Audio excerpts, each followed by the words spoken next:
Vamos a continuar con la historia de Gedeón. Hace 8 días estuvimos en Jueces capítulo 6 y hoy vamos a seguir con Jueces capítulo 7.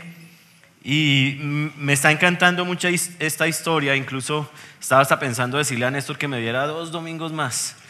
Pero imagínense, si en todo el año me dio 2 domingos, ¿cómo sería?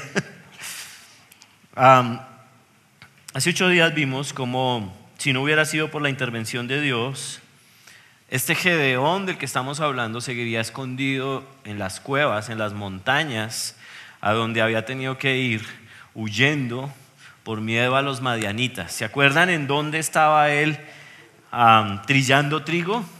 En un lagar, escondido. El lagar es el lugar donde sacaban el vino y es un tubo gigante y ahí estaba metido. Era algo así como esperando a ver que no llegara nadie y se le llevara el trigo. Algunos dicen que Gedeón era más panadero que soldado y nos vamos a dar cuenta de eso hoy. Probablemente sí. Y vemos como en medio de su temor llega el ángel del Señor y le dice esforzado, valiente, y como que trata de darle afirmación, pero el problema con Gedeón es que le cuesta creer, y en medio de lo que está viviendo la nación, que está devastada prácticamente, es muy difícil a veces confiar, creer. Quiero decirles algo, Dios hubiera podido derrotar a este pueblo sin usar a Gedeón. Simplemente lo hubiera podido hacer así. Pero creo que era importante enseñarle una lección no solamente al pueblo, sino a Gedeón y por ende a nosotros. Tenemos un lema en el día 0 y es Proverbios 21:31. ¿Se acuerdan de ese proverbio? ¿Cuál es? Se alista el caballo para la batalla, pero la victoria depende del Señor. Y sí que lo hemos comprobado este año, esto. Yo les decía hace 8 días que no fue fácil tener que asumir muchos roles, y ayer yo le decía a los chicos cuando terminó la convivencia, los de sonido y todo eso, yo respiré, yo descansé. La última convivencia la hicimos ayer. Y no descansé porque de pronto estuviéramos cansados o algo así. Descansé de satisfacción de ver cómo Dios hasta aquí nos ha traído, nos ha guiado, nos ha acompañado. Yo no sé, Julián está por acá, el inconfundible con sus... Juliancho, ¿cuántos voluntarios tuvimos ayer en Chinauta? Oh, no, Luz también debe saber. 55 voluntarios. ¿Y en escuela de padres, Juliancho? 15. O sea, sacamos adelante una convivencia con 60 personas. No, perdón. 2 y 2 son 4, 4 y 2 son 6, 6 y 2 son 8, 8 y 10. 70. La matemática mía no funciona hoy. Y creo que fue Dios. No es un programa, no es una persona, no son las estrategias, no es la logística. Y no se nos olvide eso. Y creo que hoy, más que nada en este pasaje, vamos a ver en capítulo 7 cómo es que puede ser muy fácil que a uno se le olvide que Dios está orando.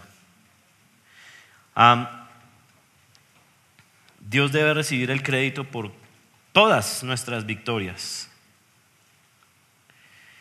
Y veamos cómo Gedeón, en medio de su incredulidad, alistó el caballo para la batalla. Y nuevamente el Señor fue el que hizo lo que tenía que hacer y dio la victoria de una forma rara, diferente. Esta batalla que vamos a ver hoy en día, hoy en capítulo 7 de Jueces, es una batalla muy diferente.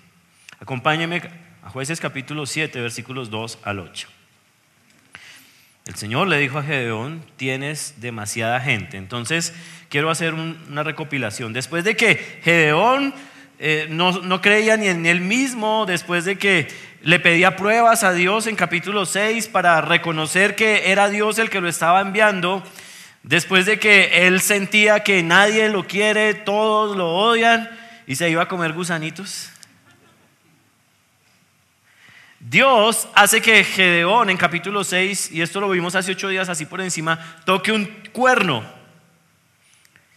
Y en ese proceso un grupo de personas, de soldados, no sé qué tan capacitados, pero él logra convocar a un grupo de personas grande, más o menos 32,000, después de que nadie creía en él. Ojo, ese es el primer ingrediente que quiero que veamos. Y porque es muy fácil que después de que nadie cree en uno, y ahora con hacer un ruido con un cuerno, con una trompeta, 32,000 me siguen, es muy fácil que el ego empiece a hacer sus jugadas. Y en este caso me encanta ver la manera en que Gedeón asume todo esto. Entonces, en capítulo 7, versículo 2, el Señor le dice a Gedeón, ¿cuántos tenía entonces? Según lo que vimos antes, 32,000. Ahora nos vamos a dar cuenta de esas matemáticas. Tienes demasiada gente para que yo entregue a Madián en sus manos, a fin de que Israel no vaya a jactarse contra mí y diga que su propia fuerza o su propia fortaleza lo ha librado. Anúnciale ahora al pueblo: cualquiera que esté temblando de miedo, que se vuelva y se retire del monte de Galaad. Así que se volvieron 22,000 hombres y se quedaron ¿cuántos? 10,000. Entonces quiero que analicemos un poquitico eso. Entonces 32,000. Más adelante nos va a decir el pasaje que ellos se iban a combatir a un ejército de 320,000. Y lo vamos a combatir con 32,000. Ahora, estamos hablando de que el general del ejército de 32,000 es un tipo que mantiene escondiéndose, que no cree ni en él mismo.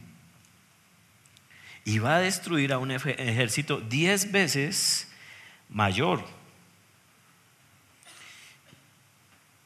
Pero el Señor le dijo a Gedeón: todavía hay demasiada gente. O sea, 32,000, se van 22,000. A ver la matemática, quedan 10,000. Y todavía el Señor dice: sigue habiendo demasiada gente. Hazlos bajar al agua, versículo 4, y allí los seleccionaré por ti. Si digo, este irá contigo, ese irá. Pero si digo, este no irá contigo, ese no irá. Gedeón hizo que los hombres bajaran al agua. Allí el Señor le dijo: a los que laman el agua con la lengua como los perros, sepáralos de los que se arrodillen a beber. 300 hombres lamieron el agua llevándola de la mano a la boca. Todos los demás se arrodillaron para beber. El Señor le dijo a Gedeón: con estos 300 hombres que lamieron el agua yo los salvaré y entregaré a los madianitas en tus manos, el resto que se vaya a su casa. Entonces Gedeón mandó a los demás israelitas a sus carpas, pero retuvo a los 300, los cuales se hicieron cargo de las provisiones y de las trompetas de los otros. Entonces vemos que las matemáticas no cuadran para combatir a un ejército tan grande. Incluso más adelante, ahí en versículo 12, dice que estos tipos de Madián, dice: los madianitas, los amalecitas y todos los otros pueblos del oriente que se habían establecido en el valle eran numerosos como langostas. Sus camellos eran incontables como la arena de la orilla del mar. Y hay indicios que parece que este ejército madianita había logrado utilizar camellos por primera vez en las batallas. Y aparte de eso dice que era como langostas, era supremamente numeroso. Y pues seguramente a pesar de eso, Gedeón dijo: no, con 32,000 son suficientes. Pero Dios dice: no, Señor, son muchos. Tranquilo, Dios, diría Gedeón, tranquilo que nosotros podemos con 32,000.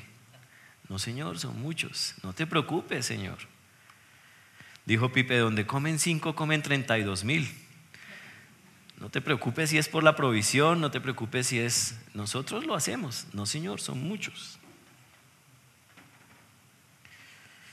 Y Él aclara, si los israelitas hubieran ido contra el enemigo con esa cantidad de hombres, hubieran tomado el crédito por la victoria. ¿Ustedes se acuerdan la gráfica? Esa gráfica la tenemos ahí, ¿cierto? Ustedes pueden poner la gráfica, muchachos, por favor. La gráfica o el círculo descendente que ocurría en Jueces. Había bienestar. Y cuando había bienestar y nos estábamos echando vientico, ocurría algo y era un enfriamiento que llevaba al pecado. Y ese pecado llevaba unas consecuencias. Y si ustedes leen, son más de, o por lo menos 7 veces en el libro de Jueces que ocurre este círculo. Y después de las consecuencias ellos se arrepienten y claman al Señor. ¿Y por qué, Dios? Y lo hicimos mal y perdónanos, Señor. Y mándanos a alguien a que nos ayude. Y entonces el Señor los perdonaba y mandaba a un juez. Y volvía al proceso otra vez. Y probablemente el Señor en este instante de la historia está pensando, de pronto con 32,000, venciendo a los madianitas, hay ese falso bienestar y se me enfrían otra vez. Entonces no lo vamos a hacer así.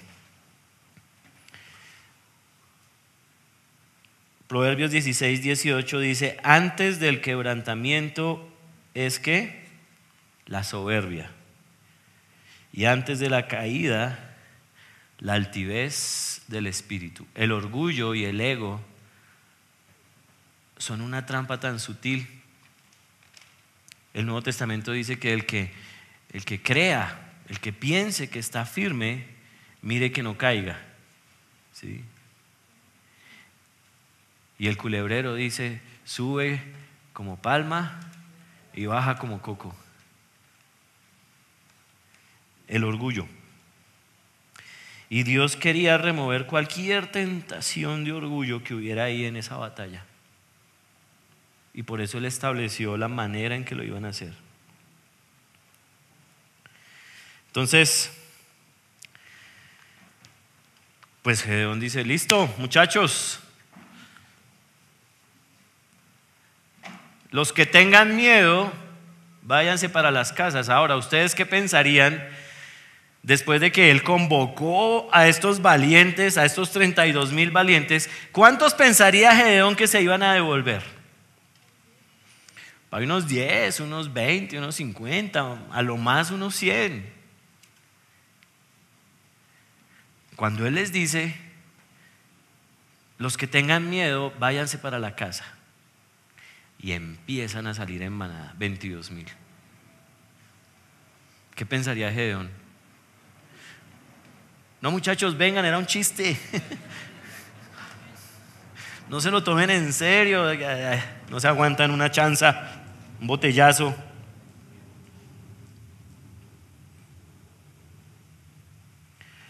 Se quedó con 10,000 el hombre. Y cuando están los 10,000, y ojo, acuérdense que este ejército no era un ejército convencional, porque acuérdense que este ejército había experimentado saqueos de los madianitas. Estaban viviendo en cuevas, no estaban viviendo en la ciudad, no tenían armas, tenían hambre, tenían sed.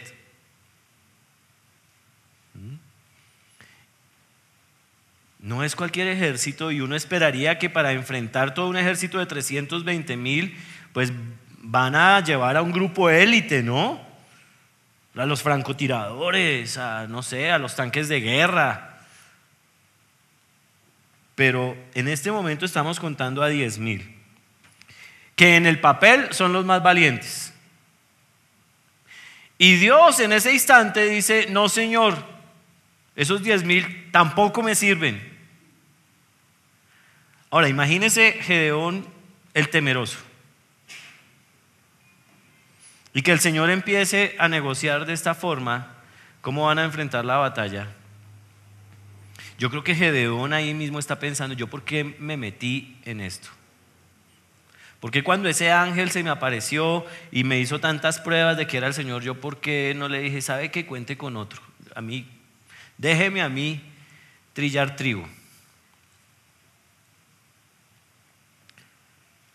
Pero aún así lo escucha y entonces el Señor le da una instrucción. Imagínense, estamos hablando de que llevan días en ese exilio, años. ¿Cuántos años vimos hace 8 días? ¿Cuánto? Llevan sometidos por los madianitas, ¿se acuerdan? ¿Cuántos? 7 años. Se ganó un dulce Orlando, hermano. Usted es muy juicioso. Me encanta, me encanta. ¡Ay, Orlando! Eso.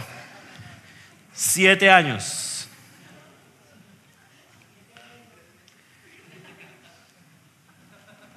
Y tienen hambre. Es un ejército que no está bien alimentado. Y ahora dice el Señor, vayan a ese lugar, no sé cómo era el lugar, donde hay unas aguas, y pónganlos a beber agua. Pero no les diga cómo, simplemente dígales, beban agua. Y entonces yo le voy a decir quiénes sí y quiénes no. Entonces, ¿cómo van a reaccionar estos tipos que llevan días comiendo mal, bebiendo mal, que llevan días trasnochando, que llevan días viviendo en un desierto y llegan a esta laguna y les dicen, bueno muchachos, tiempo libre, vayan y tomen agüita? ¿Cómo van a reaccionar? Algunos salen corriendo salvajemente, como cuando uno en el día cero dice, hora de almorzar. Y si uno no tiene cuidado y les dice, primero grupo tal, o primero por este lado, o primero curso tal. No, eso si uno no tiene cuidado, ya aprendimos. Porque si uno no dice eso, sale la manada. Y en este instante pasó algo similar. Y solo unos pocos empezaron a tomar agua, dice que sacando de la mano y lamiendo como un perro. Los otros no sé cómo lo hicieron. Tal vez se tiraron allá. Incluso otros aprovecharon para bañarse. ¿Sí?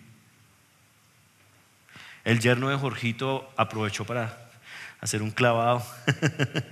Porque él hace clavados de extremos. Y todo el mundo a su manera.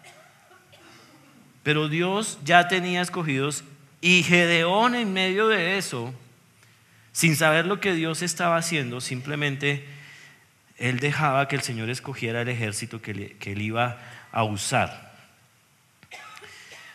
Finalmente, después de esto, ¿cuántos quedan?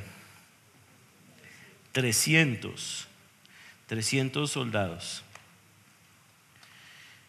Y Dios dice, listo, con este es.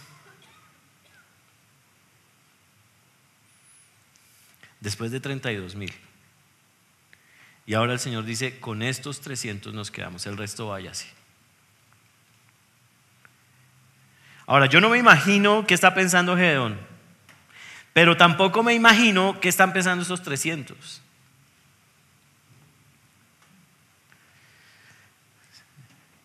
Dirían, de algo nos tenemos que morir, muchachos. Versículos 9 al 15. Aquella noche el Señor le dijo a Gedeón, levántate y baja al campamento, porque voy a entregar en tus manos a los madianitas. Si temes atacar, ¿se dan cuenta que Dios conocía a Gedeón? Si te da miedo, entonces haz algo. Si temes atacar, baja primero al campamento con tu criado Furá y escucha lo que digan. Después de eso cobrarás valor para atacar el campamento. Así que él y Furá, su criado, bajaron hasta los puestos de los centinelas en las afueras del campamento. Los madianitas, los amalecitas y todos los otros pueblos del oriente que se habían establecido en el valle eran numerosos como langostas. Ese es el pasaje que les digo que eso da miedo de ver ese ejército. Sus camellos eran incontables como la arena a la orilla del mar. Gedeón llegó precisamente en el momento en que un hombre le contaba un sueño a un amigo. Tuve un sueño, decía, en el que un pan de cebada llegaba rodando al campamento madianita y con tal fuerza golpeaba una carpa que ésta se volteaba y se venía abajo. Su amigo le respondió: esto no significa otra cosa que la espada del israelita Gedeón, hijo de Joás. Dios ha entregado en sus manos a los madianitas y a todo el campamento. Cuando Gedeón oyó el relato del sueño y su interpretación, se postró en adoración. Luego volvió al campamento de Israel y ordenó: levántense, el Señor ha entregado en manos de ustedes el campamento madianita. Entonces, Dios le habló a Gedeón. Dios, consciente de los temores del hombre, le habla y le dice que vaya al campamento y que escuche una conversación. Ahora, la conversación, ¿en qué hora del día se da? En la noche. Y esa era la hora precisa para Gedeón, para que nadie lo viera. Acuérdense que él vive lleno de temores. Y él va, pero no va solo. ¿Se va con quién? Por miedo. Y se lleva a su amigo Furá. Y habían dos soldados hablando, los centinelas. Y Gedeón ahí detrás escuchando. Entonces el hombre decía que había un pan fuerte, ¿sí? Un pan grande. ¿Qué clase de pan? Por ahí un pan francés, sí, fuerte, grande, gigante. Y dice que el pan cayó en una carpa. Ese pan cayó. ¿Cómo caería un pan que cae en una carpa? ¿Cómo sonaría? Pan. Así. Y el pan cayó encima de la carpa. Y sonó así, pan. Y dice que básicamente eso llenó de miedo al campamento. ¿Será qué significará ese sueño? Decía el soldado, le decía al otro que estará pasando. Y el otro soldado decía: no, eso no es nada más sino Gedeón. O sea, Gedeón, después de que ya era insignificante, ahora ya lo conocen.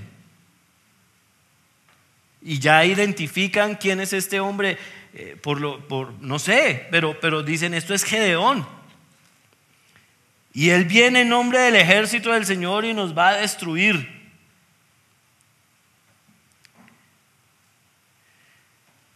Quiero que leamos nuevamente el versículo 14. Esto no significa otra cosa que la espada del israelita Gedeón, hijo de Joás. Dios ha entregado en sus manos a los madianitas y a todo el campamento. Cuando Gedeón escuchó esto, él comenzó a alabar a Dios. Dios ya le había dicho que él iba a hacer eso. Dios ya le había confirmado, ¿sí o no? Sí.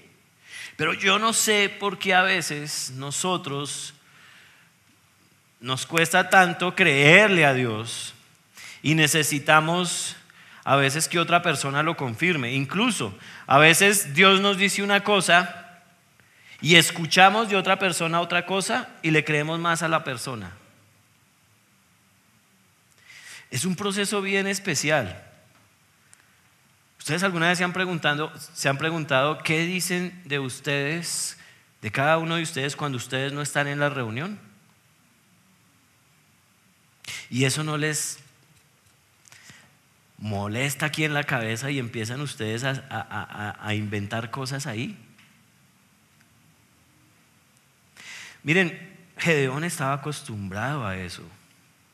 Y probablemente si uno analiza el capítulo anterior, uno puede ver que esta fue la conclusión de hace 8 días, ¿se acuerdan? Gedeón era víctima de lo que otros creían en él, de sus propios temores. Y yo no sé de dónde venían sus temores. De pronto alguien le dijo, usted no sirve para nada. Yo hace 8 días les hablé de mis temores, de mis comparaciones. Y cómo me hacía de daño compararme hasta con mis compañeros de ministerio y trabajo. Pero es un ejercicio tan nocivo, pero nos cuesta dejar de hacerlo. Nos comparamos todo el tiempo y nos interesa más lo que diga la persona que lo que diga Dios. Ahora, Dios utiliza esta estrategia no para hacer sentir mal a Gedeón ahora o para llenarlo de temores, sino al contrario. Vaya y escuche lo que los demás dicen de usted ahora. Y cuando él escucha a estos 2 soldados diciendo, el gran Gedeón, ese pan grandote que hace pan, es Gedeón. Y él va a venir a destruirnos. A veces el pensar lo que otros piensan de mí es lo que más nos hace sentir menos.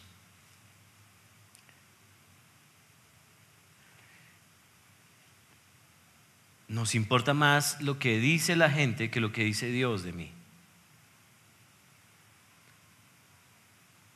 Y eso nos anula. Nos importa más llegar a la talla de los otros y no a la medida que nos pone Jesús. Y eso nos anula. Y miren, no hay peor cosa que la comparación. Nosotros, por ejemplo, como papás hemos tenido que parar profesores y decirle, mire, este es una cosa, este es otra cosa y esta es otra cosa. Hablando de nuestros 3 hijos, no los compares, por favor. Especialmente cuando una profesora ha tenido que ser profesora de los 3 en diferentes escenarios.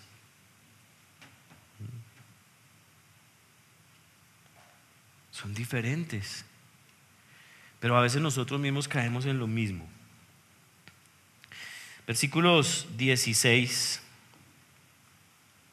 al 25. Gedeón dividió a los 300 hombres en 3 compañías y distribuyó entre todos ellos trompetas y cántaros vacíos con antorchas dentro de los cántaros. Esas eran las armas. Ahora, 100 pelagatos con hambre y sed, trasnochados, se van a enfrentar prácticamente con palos y escobas. Dice cántaros, antorchas. Y Gedeón dice, mírenme, les dijo, sigan mi ejemplo. Cuando llegue a las afueras del campamento, hagan exactamente lo mismo que me vean hacer. Cuando yo y todos los que están conmigo toquemos nuestras trompetas, ustedes también toquen las suyas alrededor del campamento y digan, por el Señor y por Gedeón. Gedeón y los 100 hombres que iban con él llegaron a las afueras del campamento durante el cambio de guardia. Cuando estaba por comenzar el relevo de medianoche, tocaron las trompetas y estrellaron contra el suelo los cántaros que llevaban en sus manos. Las 3 compañías tocaron las trompetas e hicieron pedazos los cántaros. Tomaron las antorchas, pero que me perdí, levanté la cabeza y me perdí. Tomaron las antorchas en la mano izquierda y sosteniendo en la mano derecha las trompetas que iban a tocar, gritaron, desenvainen sus espadas por el Señor y por Gedeón. ¿Cuáles espadas? No había espadas. Como cada hombre se mantuvo en su puesto alrededor del campamento, todos los madianitas salieron corriendo y dando alaridos mientras huían. Al sonar las 300 trompetas, el Señor hizo que los hombres de todo el campamento se atacaran entre sí con sus espadas. El ejército huyó hasta Bet-Sitá en dirección a Sererá, hasta la frontera de Abel-Meholá, cerca de Tabad. Entonces se convocó a los israelitas de Neftalí y a Aser y a toda la tribu de Manasés, y estos persiguieron a los madianitas por toda la región montañosa de Efraín. Gedeón envió mensajeros que decían, desciendan contra los madianitas y apodérense antes que ellos de los vados del Jordán hasta Bet-Bará. Se convocó entonces a todos los hombres de Efraín y estos se apoderaron de los vados del Jordán hasta Bet-bará. También capturaron a Oreb, Zeb, los dos jefes madianitas. A Oreb lo mataron en la roca de Oreb y a Zeb en el lagar de Zeb. Cuando luego de perseguir a los madianitas llevaron la cabeza de Oreb y de Zeb a Gedeón, que estaba al otro lado del Jordán. Aquí se hizo válido este pasaje: si Dios es con nosotros, ¿quién contra nosotros?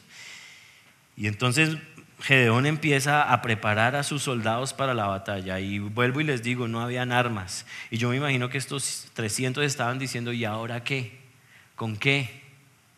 ¿Con qué los vamos a combatir? Esto suena más, o sea, eran como unas vasijas grandes de barro con antorchas. Esto suena más a un canelazo, no sé qué, un ajiaco. No sé qué van a hacer acá, y aparte con trompetas, o sea, eso es una fiesta. Trompetas, vasijas de barro, antorchas en la noche. Esto suena a todo menos a una batalla. No tiene cara de pelea.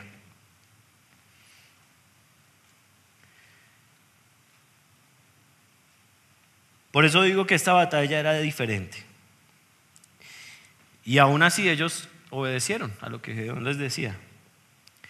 Dio las instrucciones finales.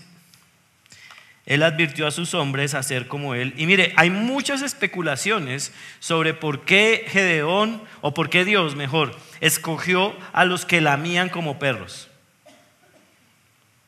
Y hay unas posturas teológicas muy profundas, ¿sí?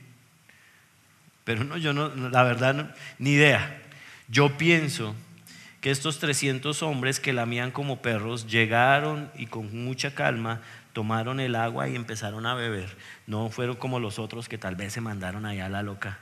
Por la manera en que iban a desarrollar esta batalla. Era de observar, de analizar, de obedecer a Gedeón, de mirarlo, de tener paciencia. No era salir y correr como un loco.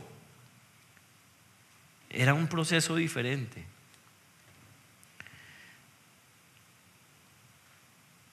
Y el ataque empieza, imagínense el estruendo de esas vasijas. Eso fue lo que generó caos. Imagínense todos durmiendo. Esta semana allá en Chinauta, en un aguacero como, yo no me acuerdo a qué horas eran, como la medianoche. Pero cayó un trueno impresionante, nos dejó sentados. Y al otro día todos comentando en el comedor, menos las niñas no sintieron nada. De resto todos comentando el trueno, nos dejó sentados. Esto debió ser un relámpago impresionante. ¡Paz! Y despertó a todo mundo, incluso los que ustedes ya estaban durmiéndose.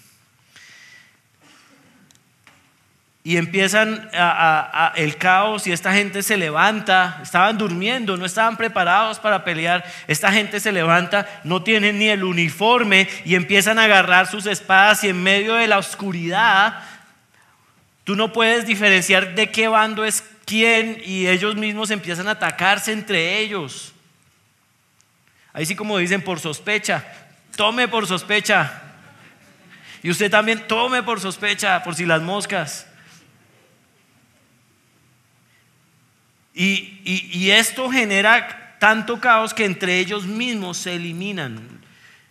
Y adivine qué estaba haciendo el pueblo de Dios alrededor, porque dividieron el grupo en 3, alrededor del campamento, observando, mirando.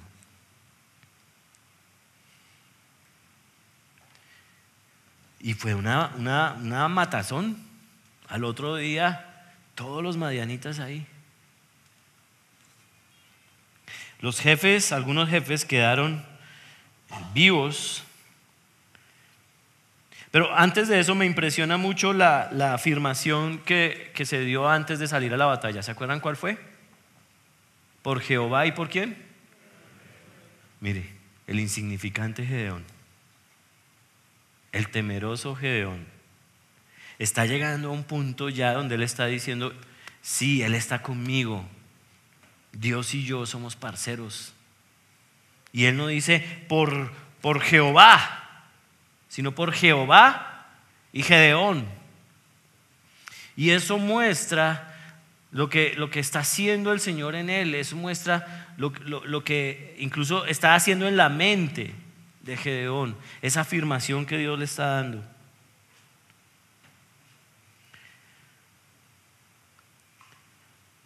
Y aparte del ruido de las teas, de las vasijas, las trompetas, eso fue un caos terrible. Había mucha confusión esa noche. Y los que quedaron vivos fueron perseguidos en un valle, asesinados, y les trajeron la cabeza a Gedeón. Ya Gedeón está como, ya no se ve como ese panaderito, ya tiene como ínfulas más sangrientas. Ya va a vender carne con pan. Ya los panes de Gedeón tenían pedacitos de...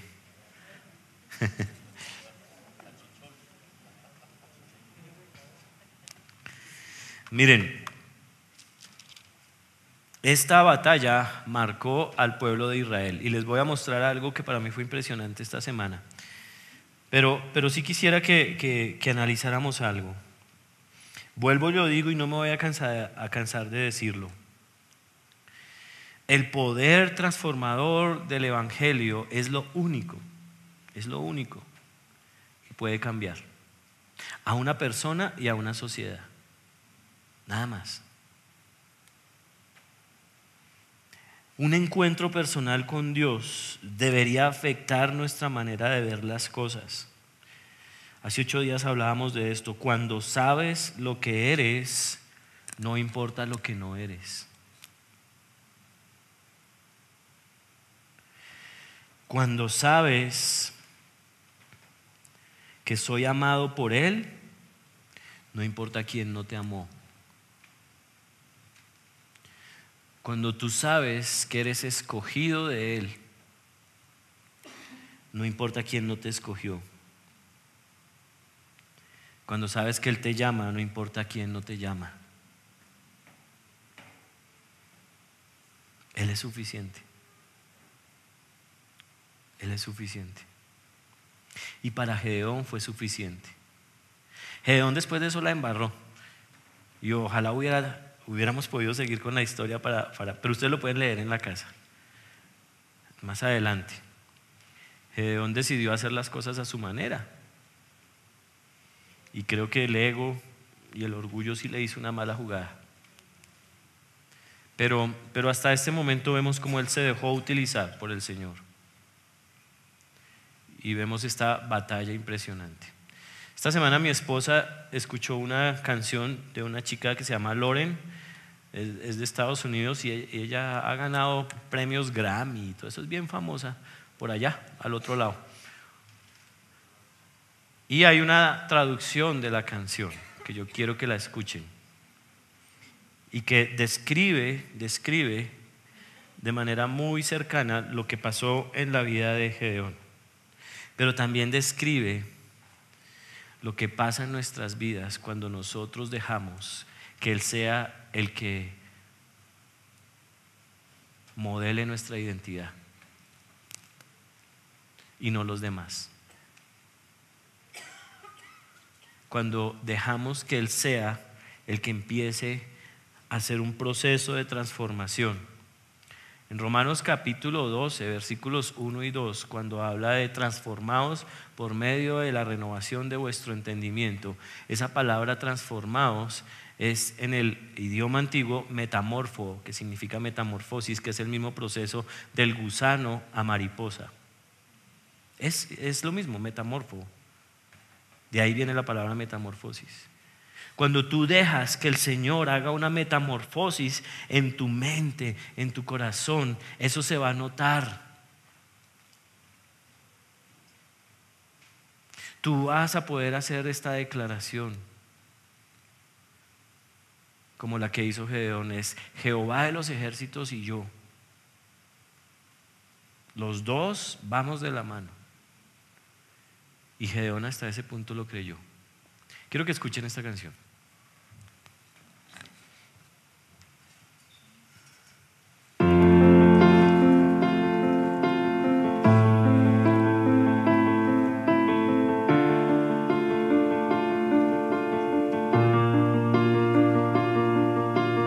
Lucho con las voces en mi mente, dicen nada soy.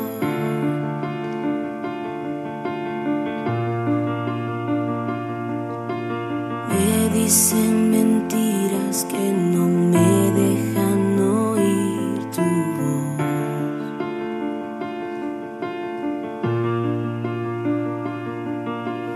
En cada momento me demuestras que no soy mi error.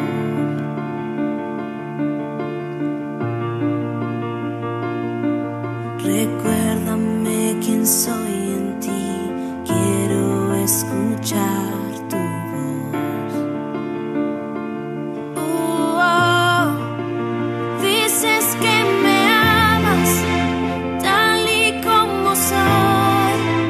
Dices que soy fuerte cuando débil soy, y al tropezar me levantarás. Dices que soy tuyo, que tu hijo soy, y creo en ti. Yo creo en ti. ¿Qué dices de mí? Creo en ti. Lo único que importa ahora es lo que piensas tú de mí.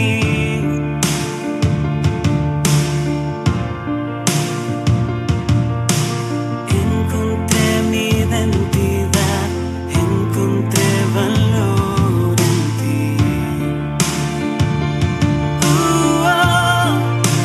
Dices que me amas tal y como soy. Dices que soy fuerte cuando débil soy, y al tropezar me levantarás. Dices que soy tuyo, que tu hijo soy, y creo en ti. Yo creo en ti. ¿Qué dices de mí? Creo en ti.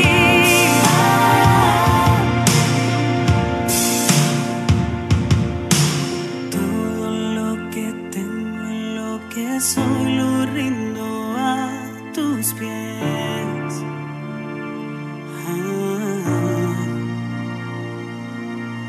En cada derrota y victoria en ti yo confiaré.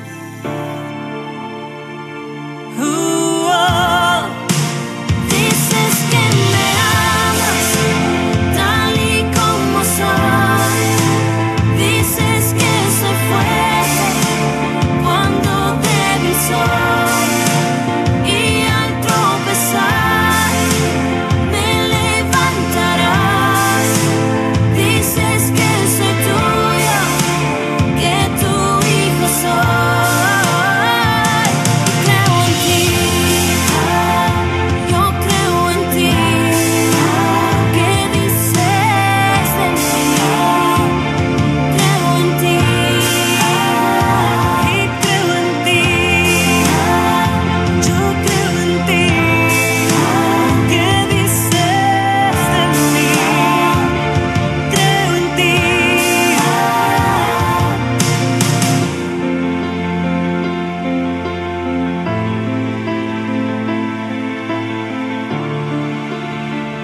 Mire, la Biblia está llena de personajes como Gedeón.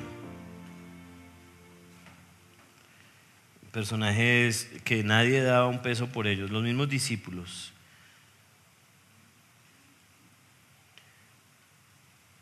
Y a mí eso me da mucha esperanza.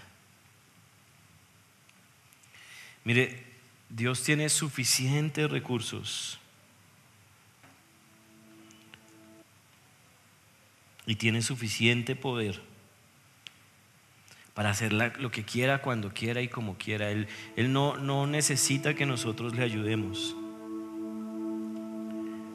pero Él hace que nosotros nos unamos a su obra para alcanzar la medida que Él quiere que alcancemos, la medida de Jesús, dice.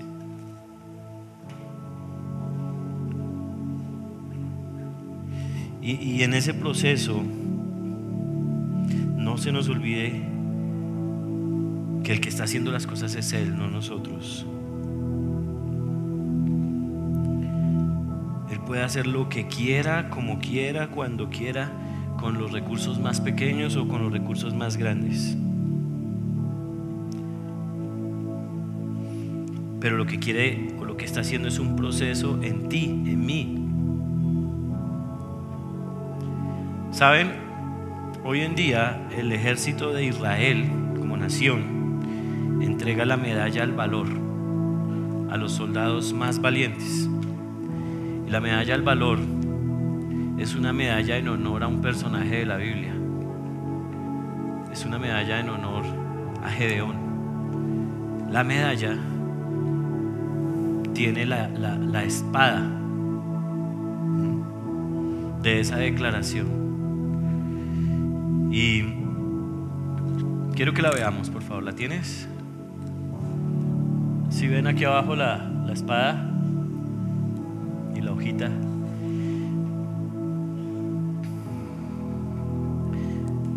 Gedeón no volvió a ser el mismo después de ese encuentro con Dios. No volvió a ser la misma gallina. Ahora es todo un general, pero por el poder de Dios. Dios es todo lo que necesitas cuando Dios es todo lo que tienes.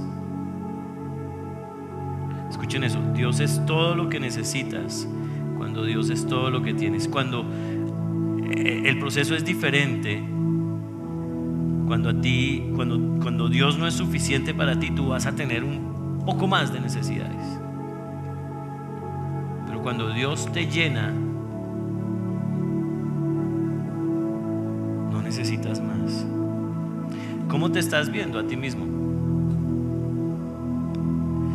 ¿Te ves como te ve la sociedad? ¿O como la sociedad dice que nos veamos? ¿O como la sociedad dice que nos tenemos que ver?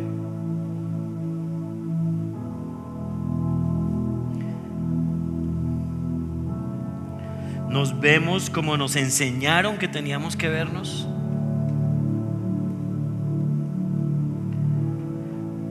¿Nos vemos como nos dijeron que teníamos que vernos? La idea es que nos veamos como Dios nos ve.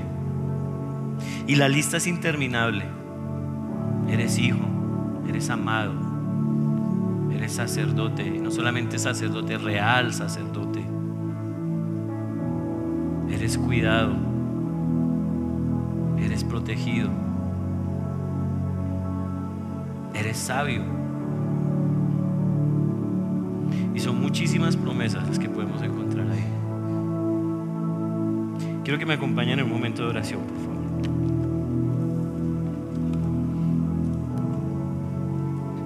Nosotros vivimos en una cultura y en una sociedad que nos marca mucho, que está señalando todo el tiempo, que dice que si tú eres una madre soltera no está bien, que si dices que tienes el pelo de alguna manera o que tienes marcada la piel, tampoco estás como llenando los requisitos, que dice que si estudias tal cosa o estudias tal otra, eso te define, que dice que si vienes de determinada ciudad eres un tonto, si vienes de otra región eres un vivo, si eres de otra región eres un perezoso, si eres de no sé, otro país eres poderoso.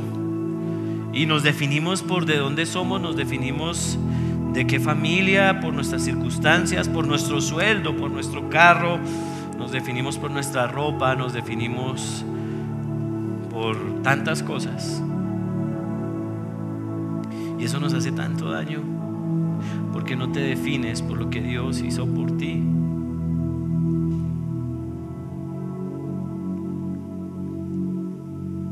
Si eres hijo de Dios, Ese debería ser un principio en tu vida. Defínete por el amor de Dios en ti.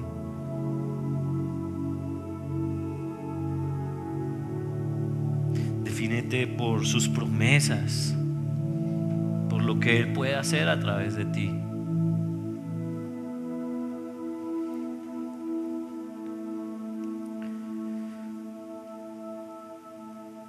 Tal vez tú llegaste a este lugar y simplemente no puedes decir: yo me defino con el amor de Dios, porque no has experimentado el amor de Dios. Déjame decirte que sí, Dios te ama. Dios te hizo, te creó, te formó. Pero cuando tú no tienes una relación con Dios, tú simplemente eres una creación del Señor, no eres hijo. No todos son hijos. La Biblia dice que Él nos adopta. Y si tú quieres esta mañana dejarte adoptar por el Señor, si tú esta mañana dices: yo quiero que Él sea mi papá, yo quiero tener una relación de amor con Él y quiero que Él forme mi identidad, no lo demás. Yo quiero hoy aceptar a Jesús en mi corazón como Salvador.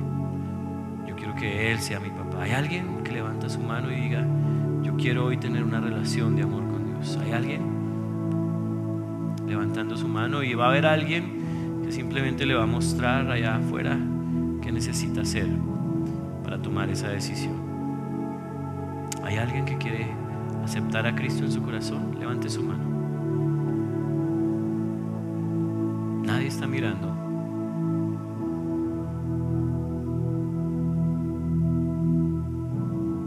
¿Hay alguien? Papá, muchas gracias. Muchas gracias por recordarme a mí esta semana quién soy en ti, por callar las voces que me dicen lo contrario. Gracias por amarme, Dios, por esperarme, por ser paciente. Gracias por formarme. Gracias, papá. En nombre de Jesús, amén.